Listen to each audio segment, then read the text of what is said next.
అందరికీ నమస్కారం.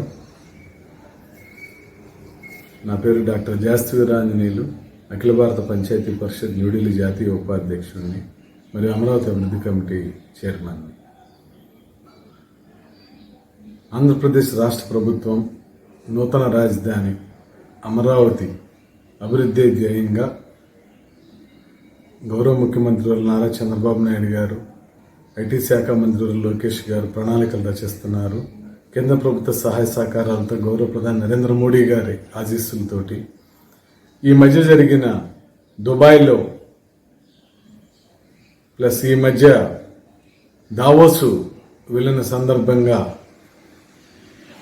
అమరావతిలో అంతర్జాతీయ విమానాశ్రయం ఒకటి అవసరం, గ్రీన్ ఫీల్డ్ అని గౌరవ ఐటీ శాఖ మంత్రి లోకేష్ గారు వెల్లడించారు. ఆ తర్వాత దాని మీద వర్కౌట్ చేశారు. ఆంధ్రప్రదేశ్కి నూతన రాజధాని అమరావతికి గ్రీన్ఫీల్డ్ అమరావతి అంతర్జాతీయ గ్రీన్ఫీల్డ్ విమానాశ్రయం కొరకు టెండర్లను పిలుస్తున్నట్టుగా ఒక ప్రకటన వెలువడింది. ఆంధ్రప్రదేశ్ ఎయిర్పోర్ట్స్ డెవలప్మెంట్ కార్పొరేషన్ ద్వారా బిడ్స్ని కన్సల్టెంట్లు నియమించి అమరావతిలో అంతర్జాతీయ విమానాశ్రయం సాధ్యాసాధ్యాలు, ఆర్థిక వ్యవహారాలు ఎక్కడ ఏర్పాటు చేయాలనే విషయం మీద ప్రభుత్వం చర్యలు పూనుగొనటం హర్షణీయం.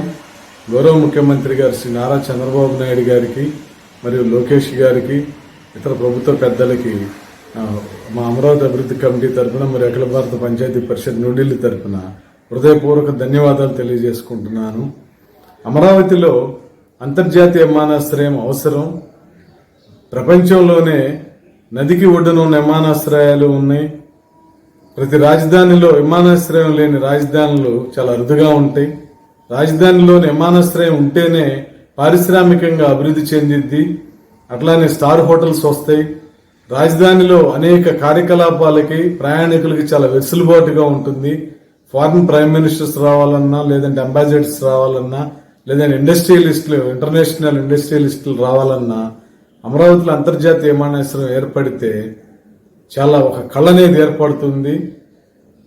అది పర్యావరణ రహితమైన ఎయిర్పోర్ట్ కోసం ప్రభుత్వం బిడ్లను పిలిచి కన్సల్టెంట్ నియమించటం చాలా శుభపరిణామాన్ని సందర్భంగా నేను తెలియజేసుకుంటూ గౌరవ ముఖ్యమంత్రి గారికి మరొకసారి కృతజ్ఞతలు తెలియజేసుకుంటున్నాను.